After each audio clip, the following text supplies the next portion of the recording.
What attributes identify them? What sets them apart? The definitive answer is they are those who have artistic insights above the commonplace. You are listening to And If Love Remains, a unique show spotlighting people, ideas, science, culture, and art. Your host, Mike Lovett. You know what, Rachel? You're right. You are listening to that great podcast in the sky, And If Love Remains. I am your host, Mike Levitt, and I have the maestro of music, the king of keys, the prince of pianism, the posh of piano fortes. I don't know. Mike, Elias, you're coming up with weird things now. Hey, Mike. Every show is a different name. These are good ones. It's great to be here. I'm really excited about our guest today. I am too. I am thrilled to have Professor Robert Hamilton. He is professor of music and piano at ASU. He is a much respected pianist and recording artist, and he's also co-author of the book Artistry, which we're going to talk a little bit about. Really glad to have you on, Robert. Thanks for making some time for us today. Thank you. It's a pleasure to be here. Fantastic. Well, first question, and usually I want to get kind of, well, let's start there. Let's talk a little bit like a origin story. You know, every superhero needs an origin story. Every artist needs an origin story. Tell me a little bit about like how music fell upon you, and how you decided to make this the great vocation of your life. Well, I never made a conscious decision.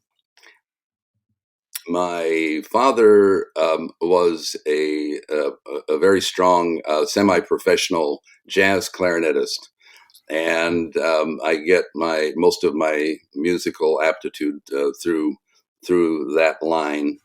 And I grew up in South Bend, Indiana, and my mother had always wanted to learn to play the piano, so she had one brought in from a family member, and she was when I was about 3 years old, she was learning to play little things like Tea for Two and I'm a little teapot, whatever. And Right. so apparently, of course, I've heard the story through my parents, but apparently I listened enough to her practicing and stuff like that one morning before my parents got up, they heard the sounds of the piano downstairs, and I was playing by ear. I had picked up those tunes, and I was playing them. So, of course, my father was thrilled, and we had a lady across the alley who taught piano lessons, which at the time were $1. And so immediately when I was 3 or maybe going on 4, I started with her. Mrs. Schmidt was her name. And anyway, that was quite a wonderful experience. I was with her until I was 12 years old, and she just let me do anything I wanted to do. Of course, that was not the best thing if I was going to want to be a major concert artist. At that point I should have been getting fundamentals. But in my case, because I have enjoyed a mixed career of both teaching and playing, with emphasis on both, and also I'm a family man, so I have 4 children and 10 grandchildren, and so on. So it was a good fit because I could just explore and do what I wanted on my own. I learned to love it more and more. It's always been my first language, I think. And so often she would just be in the kitchen preparing dinner, while I was at the lesson. So I wasn't really getting a whole lot from her, but she Mhm. threw me different things to play and ideas. And I ended up playing very difficult things with lots of pedal, Mhm. but I was having fun. And Mhm. that's one side of the equation, I think, for children, young people. And the other side, of course, is getting the basic fundamentals, which obviously is important. I got mine when I was 12, and my parents realized I needed to get some of that. So there was a wonderful teacher in town, Margaret Harnish, who liked to trace her heritage back to Beethoven. Of course, a lot of people do that through Yeah. Leschetizky, Liszt, Czerny, and Beethoven. But anyway, she she gave me what I needed, and then I went on when I was 18 to Indiana University, where I studied Mhm. with Sidney Foster, and so a lot of stories around that as well. But that's anyway how I got my start. That's that's wonderful, and I can really relate to a lot of that. Having a very, I guess, diverse career in teaching and playing both classical and jazz music. I can relate to that story a little bit, and it does make for a lot of joy in music. Yes, It's been a lot of fun yes, for me. that's right, and I think that's so important. I've written this book on artistry, and what prompted I co-authored it with my good friend and colleague Robert Demery, who's was a wonderful historian. But anyway, I got into that.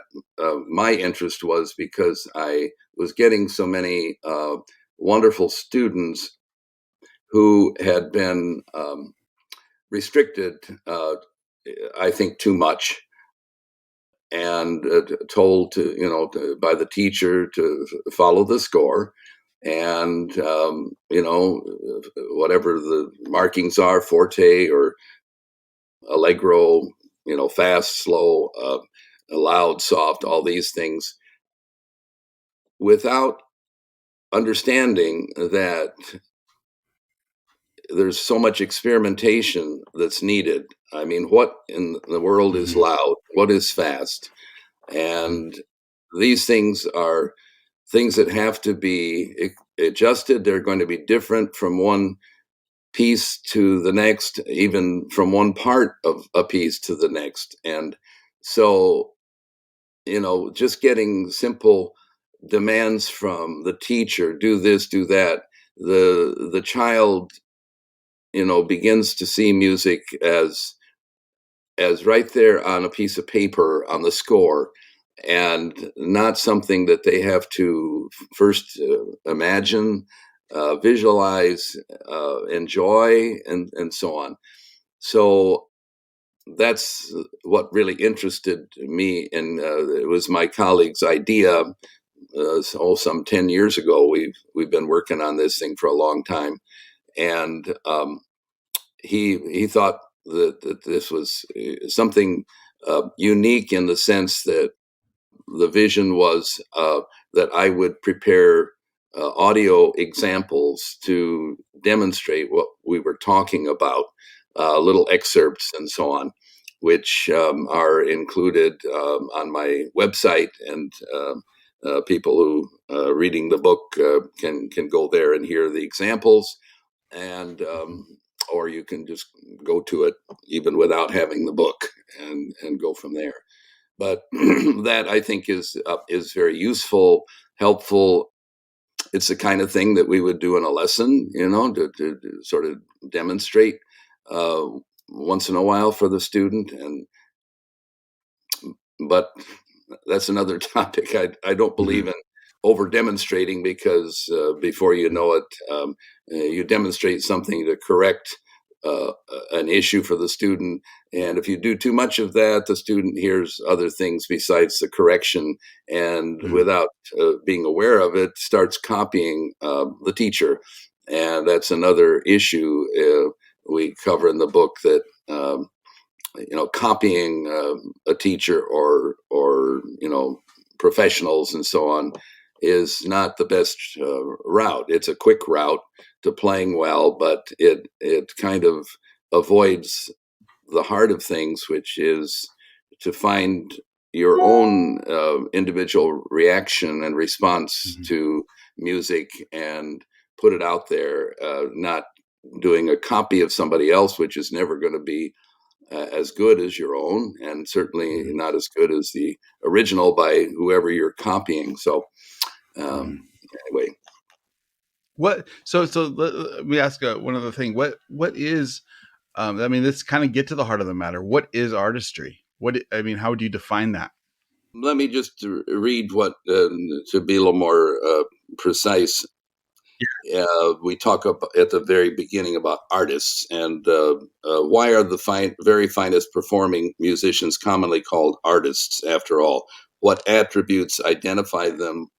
What sets them apart? The definitive answer is they are those who have artistic insights above the commonplace. We suggest that such artistic insights above the commonplace cannot be identified as deft replicas of a composer's unique intention, but that performers should be coolly encouraged to interpret or supplement the score. So that gets into interpretation and what I'm talking about. I think the path to artistry is responding yourself to the music, and that's the only way you're going to find your own artistry, is through your own responses, which you need to be encouraged to do, but not end up copying that sort of thing. But it's a complex definition, I'm sure, and of course, in pop music, they always refer to excellent singers and so on as artists, and so it's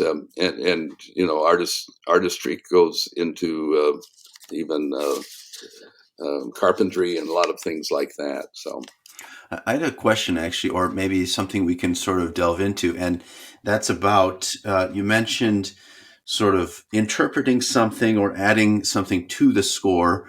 And we've talked a little bit, or at least touched on this a bit, Mike and I, and it's maybe difficult to pinpoint something. And we've talked about different eras of music and composers that have indicated more or less on the score. But how would you even teach a student or talk to a student about, or encourage a student to have his or her own view of the score or interpretation? I mean, where do you kind of draw the line between, what you're doing is individual, but it's not really in the spirit of the composer or the style or this particular genre or piece?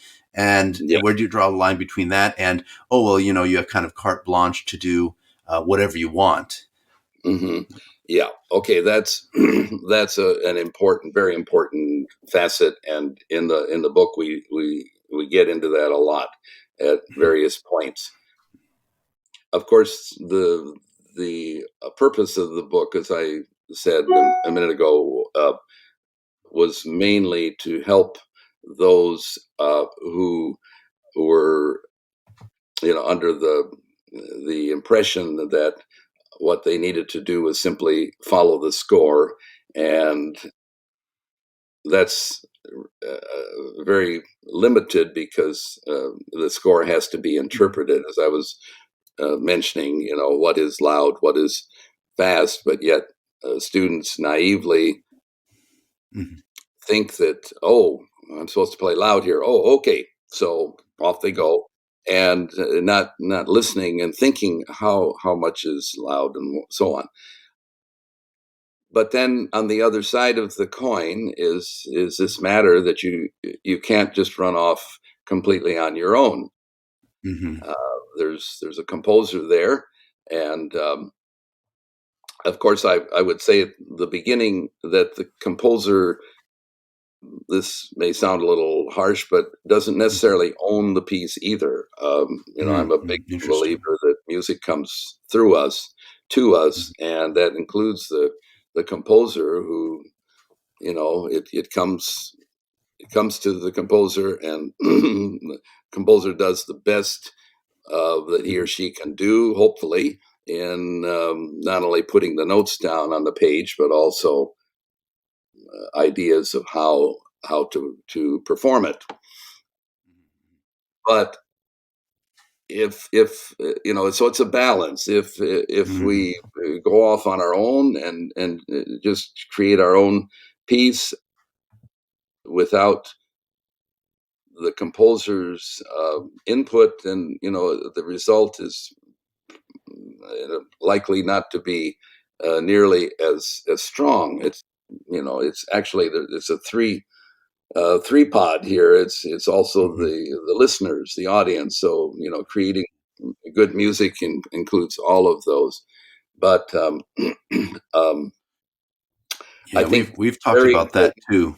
very Yeah. important to study the period in which the composer lived, to study the composer's other works for piano, other works in symphonies and so on, to go on and study other composers of the period and listening to them and all, as well as everything related to that particular period. I'm not Mhm. one who I respect an opposite viewpoint, which I've argued with colleagues, and I remember being on several panel discussions with other pianists, and discussing this topic of whether how we should perform. Should we say mainly we are 21st century people, and we should play, and we have a piano that's perhaps different from the way it was when the music Mhm. was written? Mhm. And should we not just, when we're playing Haydn, for instance, just play as it comes to us without any attempt to play it as it or close to as it would have sounded in the period? And Sure. Yeah. I think we sort of line up on opposite sides on that, particularly for earlier music. Some just go for it, and don't try to temper the sound or the freedoms and so on to the period, but just play. Mhm. I feel the opposite. I feel that the music is so much stronger if we create it in a way that matches as much as possible the period. When I hear a classical symphony played, I always cherish when the conductor has cut the numbers down, Mhm. not 100, but maybe 30 or whatever, Mhm. which is more typical of the period, and particularly observing the articulation, the small units, which Mhm. I think, whether it's a symphony or a sonata, I think is so helpful. And when I listen to a performance of classical period music, which observes these things, it all adds up, and suddenly I feel like it's real, it's true. I'm getting a wonderful picture of not only the music itself, but the period, the people, even of the time. So I think that's very important to study as much as we can these things. Mhm. And so I'm Well, not saying can, that people who are opposite, I'm not saying that they're the ones who go off on their own. That's not at all true. And they certainly have their own way of observing and respecting the period. It's just that they have this added aspect that this is now, and we need to do things in a way that appeals more to modern audiences and so on. So it's just a question of which side you're on. Can I and I'm not wanting to push back at all, but it seems to me like both camps in a way, and I'm also not trying to split the baby, but it seems like both camps are, there's value to them in the sense that I think one of the roles of a performer is to either reinforce what the composer kind of look like, what you're talking about, like you reinforce the setting, the setting, trying to play it as authentically as that is. But the other role could possibly be to subvert, and that in some ways that subversion can, you know, create something new and exciting. And I don't think, I think it seems to me like the important thing is intentionality. In other words, if you're Mhm. just doing it because you're feeling it, that doesn't Yeah, seem like a right way to process it. But if you have a if you if you have a historical background, if you know what's going on, and you are intentionally subverting it for a specific reason, okay, now we can talk. yeah, yeah. Well, it's I think we don't want to play the modern piano in a way that we're restricting the sound, for instance, and trying to, get a sound that almost sounds like we put a blanket over it or something. That's certainly excessive. But I guess I would put it this way: if I'm playing a program and it ranges from Haydn, Mozart, maybe next step is Beethoven, and then through the Romantic period all the way up to something very contemporary. We have a wonderful instrument with the piano, and I think it's much more interesting, much more entertaining if I show certain ways and levels through uh, the wonderful piano instead of just more or less playing, not ignoring the styles, but Right. overriding them and so on. And that's where I leave the train. I just think it's much better for the music itself. Mozart and Haydn, the texture is so clear and innocent and um, what's the word? It's not so rich with big chords and so on. So uh, Hmm.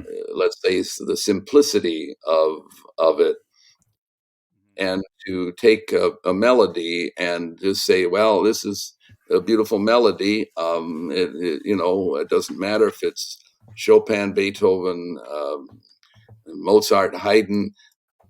I'm just going to play it, and Hmm. I would rather have an objective, a separate one for each one, recognizing what I know about that composer, the music, and so on. But uh, I don't enjoy listening to someone playing uh, Haydn or Mozart sonata, even like Beethoven. In other words, here's a loud place, and so I'm just gonna play it.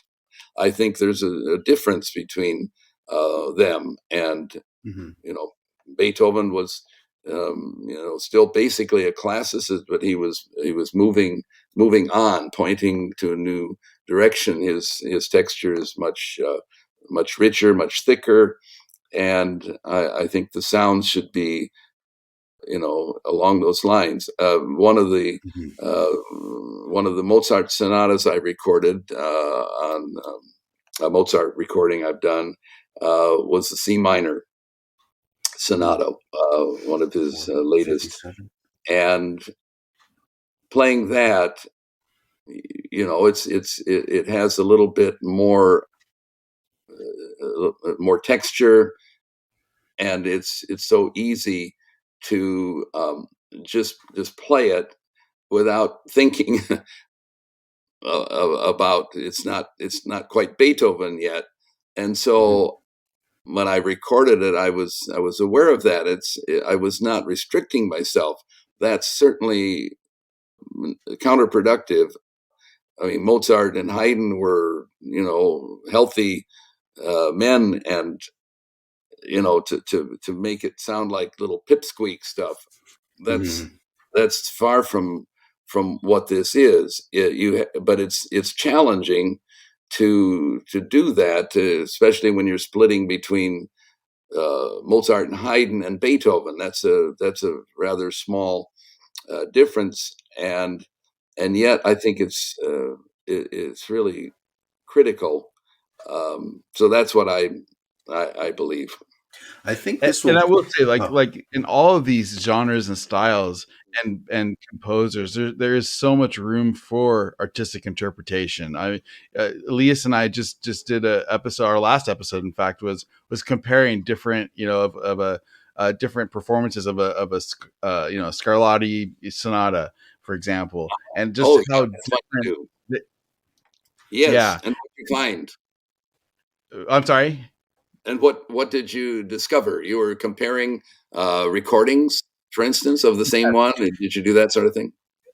We yeah. did, and it was really for me. It was very fascinating because I mean they were played so differently, and yet you could hear different aspects of the piece, and it really like one was very very fast and very exciting, and the other one which was much more contemplative, and you can hear the different voicing. It was almost like a fugue or Uh-huh. invention. The way it was very very interesting. Yes, yeah, it is.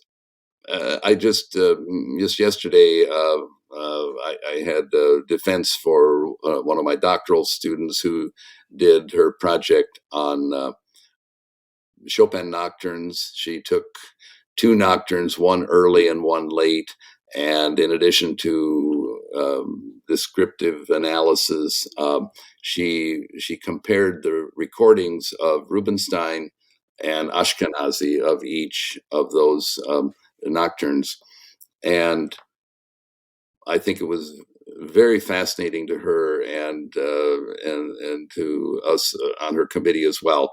The observations, the great differences between the two approaches.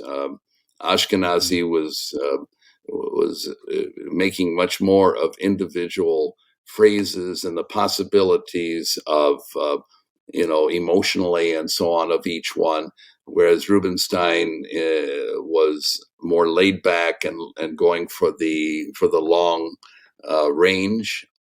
So his his playing was smoother, not so much up and down, and that's an interesting facet of music. It's very difficult to do both at the same time. Mhm. Um, and I think it's dangerous too. I've struggled with that Mhm. through my own career, especially with someone like Brahms, which can can be very lyrical, very light, uh, you know, uh, just beautiful lines and so on, or it can dig in and be very thick and rhythmic and so on. So I'm the kind of musician that, which is an advantage for teaching. When I look at a piece of music, I see a rainbow. I don't see one way. I have colleagues that look at a piece of music and know immediately Mhm. how they want it to go. Mhm. And my struggle has always been to try to limit myself to decide I'm going to do this way or I'm going to do that way. Mhm. And so anyway, that's I think to get back to the whole artistry issue too, part yes, of it and what you talked on is the sort of struggle maybe that you have, but I think that's a fascinating part of music, and it gives us a lot of opportunity when we're learning a piece or studying a piece or even bringing back a piece, just yes, discovering new things for ourselves. I know when I've played pieces now that I might have played in my 20s or 30s, and I see them differently, either Yes. because of my life experience or my I've Yes. heard it, so many different ways in the intervening years. But Yes. kind of developing those ideas and like you said, experimenting with them, trying something new. It's actually, I think, Well, the most fun part of being a yeah. pianist. Well, going back to the book and artistry and so on, the composers as well Mm-hmm. changed their minds, had different ways. Sure. One of the things we talk about in the book a lot is how different Chopin was every time he played, and that this comes from reports of people who heard him. Mm-hmm. And at one point he even did an encore mazurka, and then came out and did the same mazurka, but played it so differently that people didn't realize until he was nearly through that this was the same mazurka. I mean, that's Yeah. incredible when you think back like that. Or more modern times, there's the event with Byron Janis, who was doing an important performance of Aaron Copland's sonata, Mm-hmm. and he came to run through it with him. And as he was entering, he heard Copland, as he said, tinkering with a certain area. And he said, "Mr. Copeland, you've written piano here, and I hear you, playing forte." Mm-hmm. And he laughed. He said, "Oh, but that was 10 years ago." Uh, Mm-hmm. Well, so, yeah. I mean, if music is real, it and deep and really of high quality, it ought to be able to be tweaked in so many different directions, and that And doesn't still hold up. Yeah. imply that you're losing the image of the piece. It's just you observe it from this side, and I observe it from that side, and someone else something else. That's what's so fascinating about the performed arts, is Mm-hmm. that there's so many different ways it can go. It's not like frozen art, the great paintings or architecture or sculptures. They're always just of one way, and we love it for that reason. But theater and music and so on is fascinating because of all the They're sort different of possibilities. Yeah, they're sort of living arts, and we've talked about the static versus the movement in something like music. And you mentioned before the idea that the listener is such an important component, and we've talked about Oh that yeah. sort of trinity of composer, performer, listener. And I think one of our podcasts we brought up John Cage and his attempt to get rid of the composer aspect, which I'm not sure he was entirely successful at doing, but uh, I think the ears of like an 18th century or 19th century audience member would have been very different listening to like a Chopin mazurka or a Beethoven sonata than we would today in a huge concert hall with a modern instrument. And so I'm sure when you perform, and I know you talked to your students about this too, is you kind of have to take that in stride and into consideration when preparing a work in our modern day. That okay, we're not playing it for an 18th century or 19th century audience, yet mhm. we still have to try to grapple with some of the same challenges and bring forth some of the same ideas in music. Yeah. So In fact, I if you try to play it like an 18th century, that would in a way be subverting the audience in a way. yeah, could. I don't, this is, Mhm. I mean, I think what's great is we can always have these discussions and Uh-huh. disagree and agree and just kind of come back to them. I'm sure you are familiar with, what was it? The feud or whatever between Wanda Landowska and Oh, now I can't, Turek. and Turek. Yeah. With Yeah. Bach, you play it your way, I Oh play yeah. it his way. But I think Yeah. that's That was, just going to be a perennial discussion amongst musicians. yeah. I think so. And we all are in our camps and so on. I've expressed how I feel, and I I'm sensing that you two feel a little differently, which, as I said, I totally respect. Oh, not It's just necessarily, actually. No, different. I'm with you. Actually. Yeah, Oh, okay.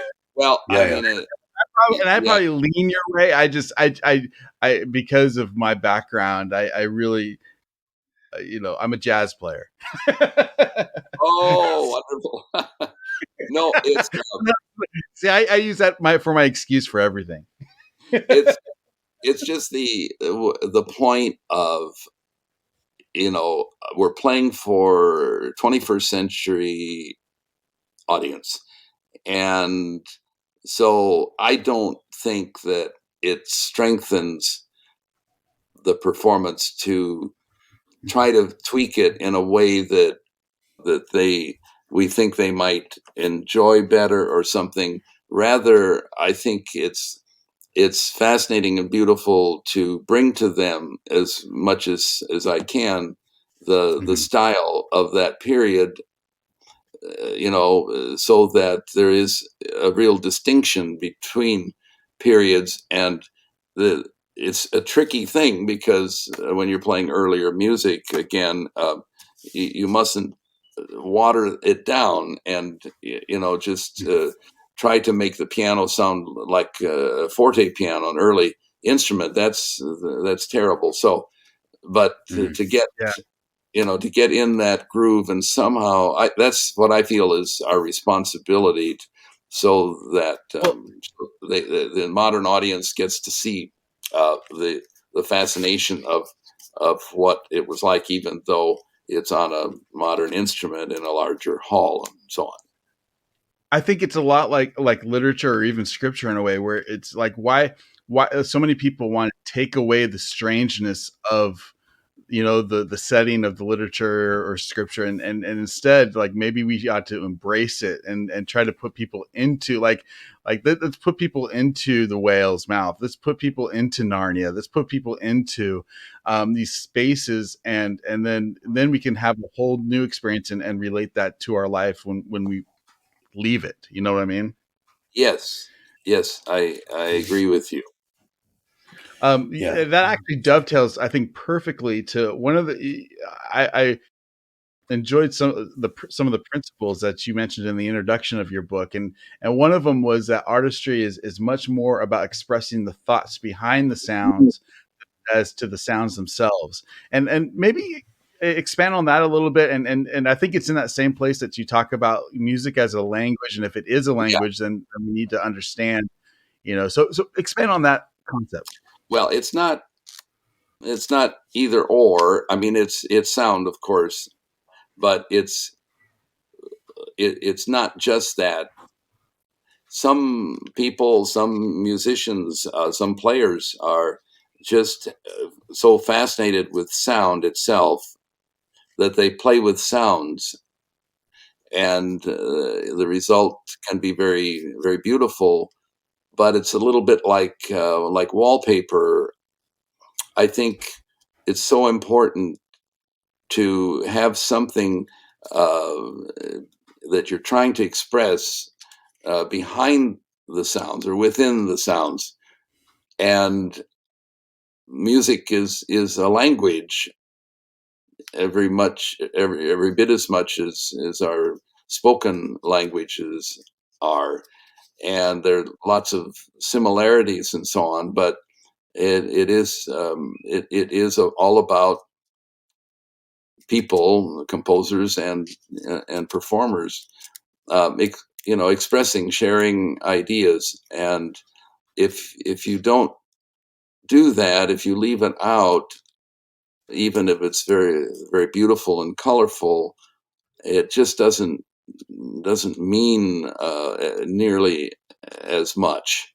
And Right, I it becomes I hear an listening awful lot music. of performances now, on radio or YouTube or whatever, which are very, very skilled and so on. But if I don't feel like it's saying anything, Mhm. I'm to the point where I kind of turn it off. I'm Mhm. interested in the language aspect of music very much. Mhm. Yeah. I'm curious. Oh, go ahead, Mike. I was gonna say I 100% agree. I think music without language becomes elevator music, and you have to you really I really appreciate what you said there. It's got to express something, and there's a concept. Oh, I can't remember who I had on. It's going to kill me. But we were talking about C.S. Lewis, and he talked about the idea of why do we long for great art? You know, Mhm. why do we ache for it? And it's because it's and C.S. Lewis's view was that it was because it's pointing to something greater. But I think it's that same aspect of like we should hear music and long for what is, even though we can't even put it into words. In fact, the fact we can't put it into words means we have to put it into music, and that's That's just a really important thing to keep in mind. Yeah, we can, there are crossovers. We can learn phrases and sentences, and all sorts of things that we can pay attention to and should. Uh, sometimes it helps very much. I recommend it to some students who are having trouble getting any thought behind what they're doing. You can, of course, assign words to a melody. They don't have to be profound. They can be silly. And I think we've all heard little, Mhm. little Because Bach lyrics fingers or something. that people put to, I can't remember one has mayonnaise in it and stuff, but Mhm. it can be a path for some people if they have trouble doing this, to Mhm. add words can get them started at least, Yeah. so that they start Or, thinking about, or uh, even yeah, what yeah, or even add a storyline. I mean, I'm sure you've spoken with that's students. right, If you have a storyline, piece and or a yeah, create scene, something. Right. expressing a scene. Right. Debussy, for instance, Mhm. almost everything he wrote, you can very easily have a picture of something in nature or whatever. Mhm. And but I I'm one who's very much in tune with whether that's there or not there. And if it's not there, as I say, I tend to want to turn it off now, because I don't want to be involved, listening to music which has no heart or soul. Mhm. It's it's just not complete. By the way, Yeah.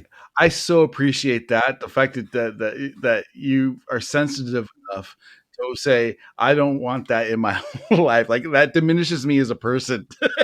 Yeah, Mhm. Because it right. does. It does. Well, You know, I'm not going to say I'm perfect, and especially in my younger years, I'm sorry to say I probably was guilty of that myself. Of you have all sorts of technical issues, and you're competing with other people and so on. But I do cherish very much a review I got when I was doing my audition, my debuts in a lot of musical capitals in Europe, and particularly one review in Amsterdam. The critic said, I can't remember the exact words, but we like Mr. Hamilton especially because he does not join in the games for speed and loudness with his many colleagues, but goes to the meaning of the music and so on. That kind of thing always has been important to me, but of course we all succumb sometimes to being human, and I'm afraid that's what goes on with too many famous professionals, and it's Mhm. difficult. You want to be establish yourself as something unique, and well, singers have their own individual voices, and you immediately know that's Schwarzkopf, or that's Bierling, or something. Um, we all play the same piano, more or less, and Mhm. it's interesting that pianists back in the what we often call the golden age of piano, which would be pre 1950, they kind of prided themselves in having a specific sound, which they could create. And I remember, listening to some of them, and you could immediately tell. I mean, Gieseking was one, for instance, and Bachhaus and Schnabel. That was interesting, but it is very difficult nonetheless. And I think in today's era, I think there's very little interest in sound, and players on the piano just seem to bypass that, and they're looking at other things, not always, unfortunately, meaning and the language aspects. So anyway. Mhm. Yeah, it's a good point. Yeah, I think we need to kind of get back to some of that meaning. I'll say Yeah. from my personal experience or whatever, I tend to have a lot of feeling or attachment to just the sound or the sonic experience of a piece. And we were just to backtrack a little bit about the story or an image or something that can be useful in creating some sort of imagination or whatever. I Hmm. sometimes do that in my teaching, of course, but I remember a friend of mine, we were playing the same piece, Brahms' first concerto, and I love it for what it is. It's probably my favorite concerto. And she somehow, maybe she wasn't inspired by it, or I'm not sure, but came up with a story that followed the Tolkien ring cycle, and Oh, had a character assigned to each theme and all this. And I heard the story, and I thought, okay, well, I can sort of see how you can ascribe those people to those melodies, but in the end, I didn't need that. I kind of just wanted the well, right. purity of the music. That was enough for me, but Yeah. maybe for others they needed to have some other association with it to Yeah. anyway. Well, I think It's kind of that's struck a me. personal thing, which I think it's better not expressed, Hmm. because the beauty is you have an idea like that, and that makes your music very meaningful, and then you have 10 people listening, and let them each have individual images, rather than to try to impose your own. I Hmm. remember one time, as an experiment, I took some Debussy preludes, which have their titles, and I played it for some friends, some people who were not necessarily musicians, and I asked them, at the end, with each one, to let me know what they thought it was about. And um, they they all generally got the idea, but to be specific, I mean, one is maybe falling autumn leaves, All right. and somebody would say falling water, or blah blah Right. blah. And I think I decided at that point it's better not to share. It's sort of a personal thing anyway. Your own ideas and feelings and thoughts when you're about a piece, but it's critical to have them. That's the thing. So this young lady you're talking about Hmm. had something, and even though it didn't at all maybe match up with yours, it probably was helpful Hmm. in her doing something besides Just just playing the notes. playing Yeah. through the thing. Yeah, Right. Yeah. I think it gave her meaning to her, and that experiment you explained, I've done sort of similar, and it's fascinating to see the divergence, but also the convergence of ideas yeah. based on the There's kind of same a thing that we gypsy hear. aspect to that concerto, don't you think? The I'm sorry. first, What? sort of a gypsy, A little bit. Yeah. Yeah. or as W.C. Fields Yeah. would say, gypsy. Yeah, Uh-huh. I don't know. I mean, especially the last movement. It's Dun, uh, dun, dun. Yeah, yeah. interesting. Very Someone, rhythmic. Like you said about Brahms, it can be lyrical and beautiful, but it can be very rhythmic and powerful and yes, jagged almost. And yeah, yes, yeah. yeah, There are different ways you can look at it. I think also of Bartok.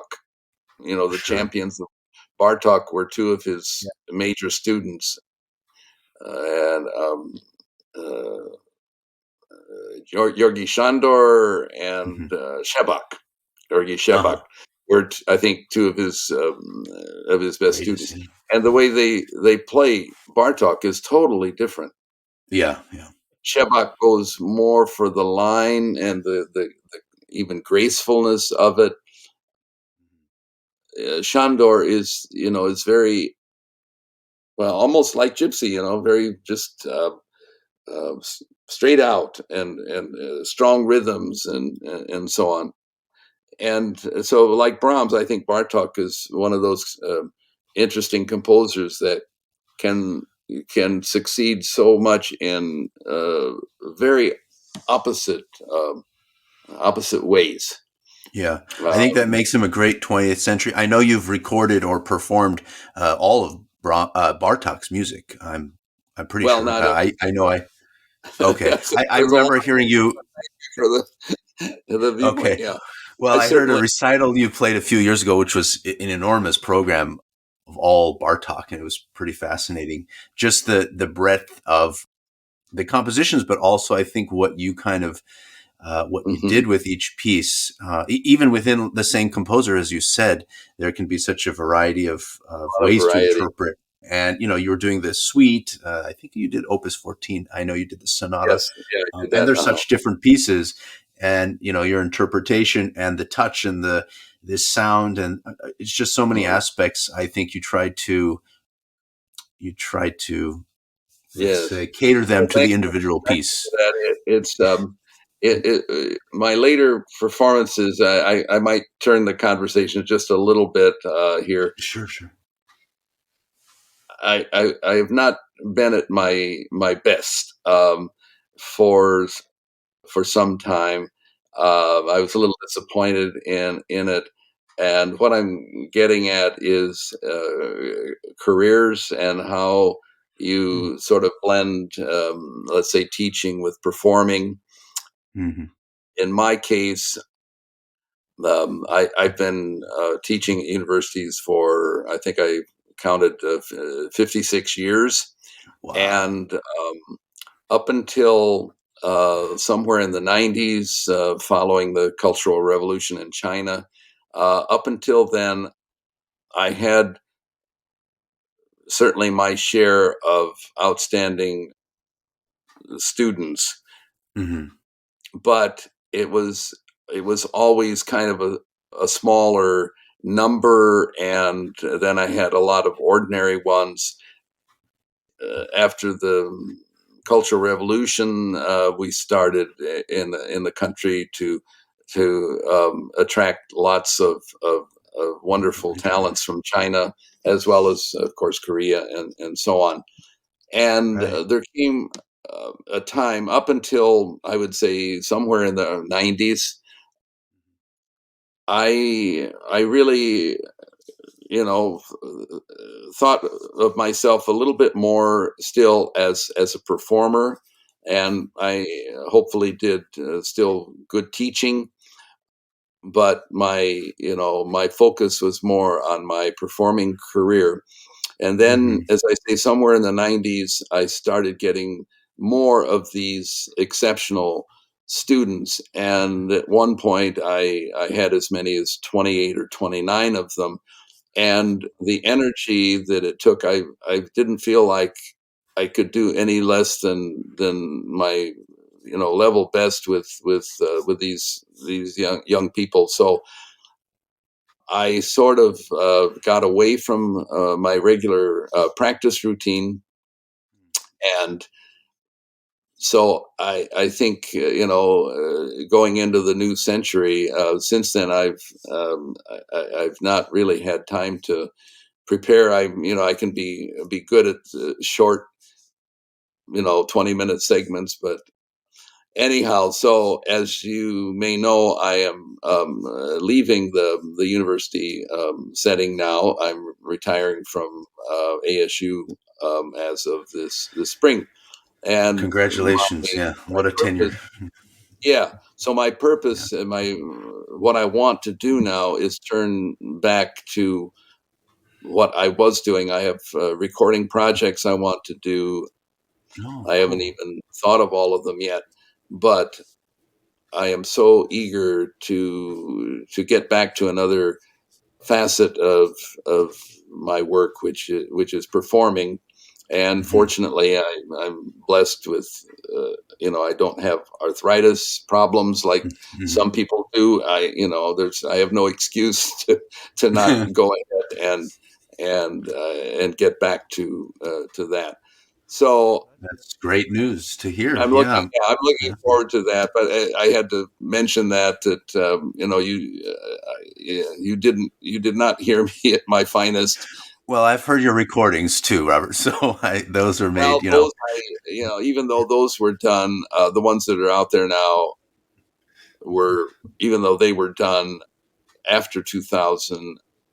I it's just I could get up for those and get myself to back to a high point, but mm-hmm. it's challenging. So that's Sure, that's sure. a whole different discussion. But Yeah. it is really interesting, this whole matter of balancing a career between teaching and actual performing yourself. I remember in my house, the Prince, what's he call it, the Art of Piano Playing or something, by Hmm. the great pedagogue in Russia, uh, Heinrich Neuhaus. Hmm.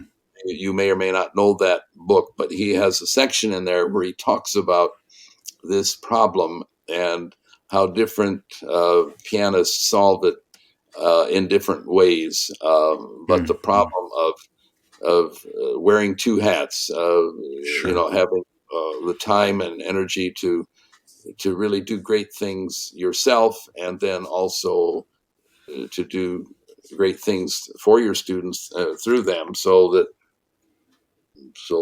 they're well Yeah. trained, and Yeah. juggling that is a real thing. But Well, I would say in my career from 1967, when I started, up until some of the 90s, as I said, I was first and foremost a performer, and since then it's been teacher, and I've enjoyed very much both sides of that. Uh, it's well, I've been a lot lucky of, to hear you play a couple times, and I'm always impressed. Just your well, I your hope you'll be form more and so. well, And I I can't wait. But I also know the legacy you're leaving as a teacher. And disclaimer here is my wife studied with you and Yes. for Oh, her she was doctorate and just one of my finest. Yeah. yeah, and just loved. And actually, another disclaimer: I've sort of played for you too. I mean, you've given me Yes. you coached us when we did the Rachmaninoff's second And, suite. and So I'm going to continue to be available to. That's one thing I'm looking forward to too. I'm not going to stop teaching or coaching or listening oh, good. to students, former students who are not only around the valley but other places if they if Hmm. they wish. I'm just looking forward to not having that grueling Load, daily yeah, schedule, yeah. and where I can get back to practicing. For me, optimum amount of practice is 3 hours a day.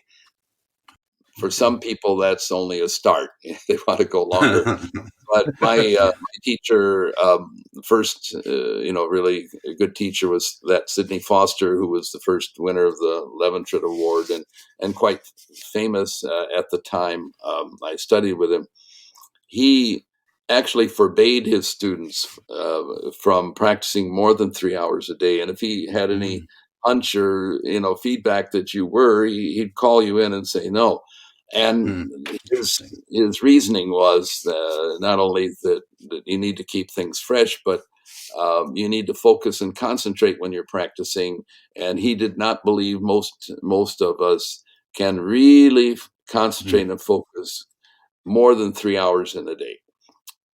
A lot of it's going to be on a weaker level of focus. And of course, that's what performing's all about. If you're easily distracted, you can't be a real effective performer. Yeah.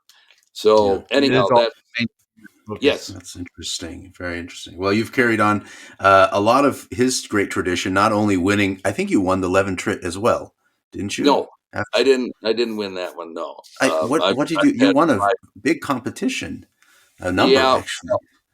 Well, I even in the Tchaikovsky, I was a finalist there That's in amazing. You're too Moscow. modest, Robert. But I was I won the Montevideo, Uruguay. The Yes. oh gosh, Bisoni and Okay. Naples, another one, and so on. I had good luck in competitions enough that Big. there was actually a little article in the New York Times about me and my competition activities. Wow. Not as big as someone like Malcolm Frager, who was at the same time he had won Oh, they call it the top three and so on. But anyway, I at that time, I'd made my mark that way, which mhm. is ridiculous now because There are students so have many tons of competitions now. these things. So Yeah, yeah. It's a different world. Yeah, yeah, yeah. but that's a Oh, risk too. Competitions is another interesting topic. sure. Oh, Piano, we should have you piano on to talk about that sometime. Yeah. Yes, Anagorski, the great cello pedagogue, who would not allow his students to go in because he was afraid it would Oh, damage them. oh, I Yu didn't know that. Wong, you may know, she studied with Gary Graffman, and Mhm. and he didn't think she should do it, and so if I'm not mistaken, she built her career almost exclusively through making these wonderful recordings on YouTube, and people started hearing how wonderful she was, and off she went. So I'm not, Well, that's I'm the other thing. There's a yeah. Go whole ahead. new medium of getting your name out there now. That's Yeah. fascinating, and I'm wondering how you know how the respect level, how that how someone can build a career that way. It's just a whole brand new thing. It's exciting to me. You mean through the internet and so on? Through the Or- internet, becoming a self promoter, like getting your name out there in such a way that really wasn't available 20 years ago. yes. That Oh, you have to get Hmm. a competition series, or Yeah. I think that's you really exciting. There are a lot of things, we like to grumble about some ways and directions things are going, but there's so much uh, positive as well, and I absolutely. think Hmm. that's a really exciting thing. Another positive is the absence of the iron grip of the critics, the music critics. Sure. When I was starting my career, it was the critics either could make or break a career because everybody was waiting for those reviews to come out. And, some critics were really worth their salt. And then there were Hmm. others Hmm. who were mainly just writers. And unfortunately, they're sort of bean counters. Their grip on things started somewhere around the mid-century, 1950 or a little after, and Hmm. so many of them were not real deep musicians, but they could tell if you made some wrong notes and stuff like Hmm. that, and that was, I think, something that reduced this depth that we're talking about of saying something uh, because pianists started paying more attention to the surface things Hmm. because the critics were paying attention to that. Now, I'm not talking about Harold Schoenberg, or there are a number of exceptions who were really wonderful critics, but anyhow, and of course, then at some point, I can't remember exactly when, the 90s, maybe newspapers began to have trouble financially, and they had issues with space, and so they started reducing the amount of coverage of concerts, and pretty soon it just dried up. And that's another thing. You can regret that, or you can say, hey, wait a minute, that's a positive. And I think another one is this ability now to really create music and a career even directly through the internet. You don't have to win big competitions, and you could make an argument that another topic we get into sometime about competitions, and whether they really select The always best. the best and most promising and most important talents or not. And Sure. I have my own philosophy about that too, but Yeah. it's helpful Well, nonetheless. So I yeah. hope, Robert, that you'll come back on so we can discuss some of these, because I've thoroughly enjoyed this conversation. This has been just a blast for me. Well, thank you. I have too. You two are wonderful. I'm going to go Yeah. listen to some of your recorded podcasts, because this Thank is you. fun. Yeah, this is another thing that's not that's kind of newish Yeah. and Yeah, wonderful. Just so many great things happening. Yeah. there Well, we had a really great are. discussion. I really appreciate you coming on, and it was a lot of fun. Me It too. was fantastic. Just we ought to discuss one of these things if you're interested sometime in the future, because there's so many fascinating topics in music.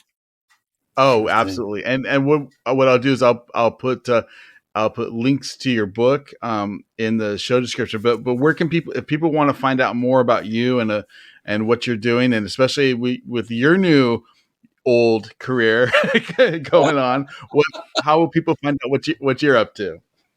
Yeah.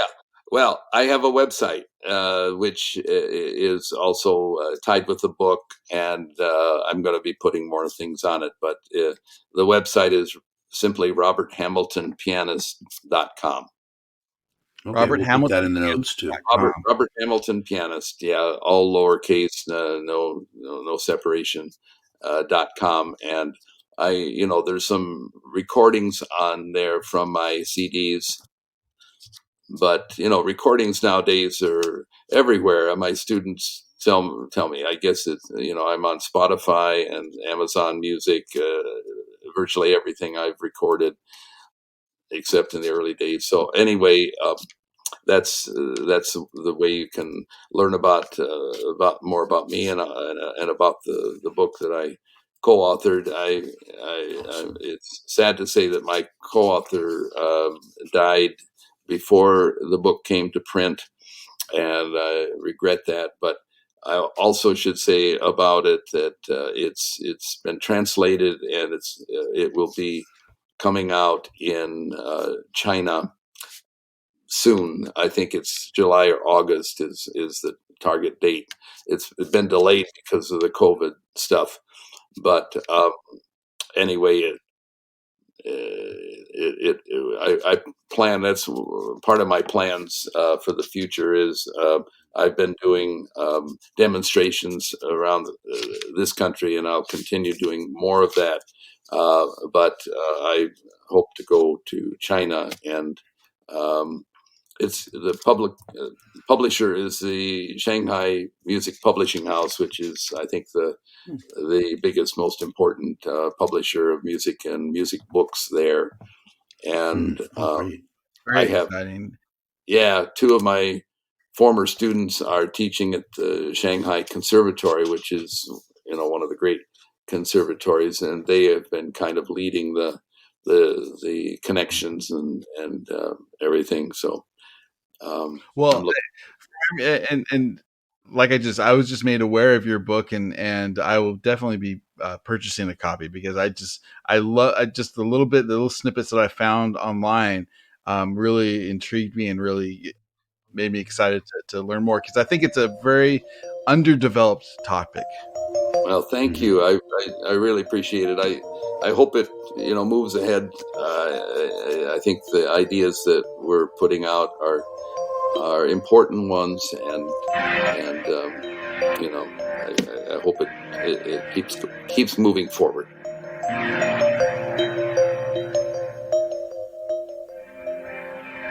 You are listening to And If Love Remains. First of 23 installments requested by Dr. Levitt. We're trying to be in compliance here because we're taking him and that whole organization down.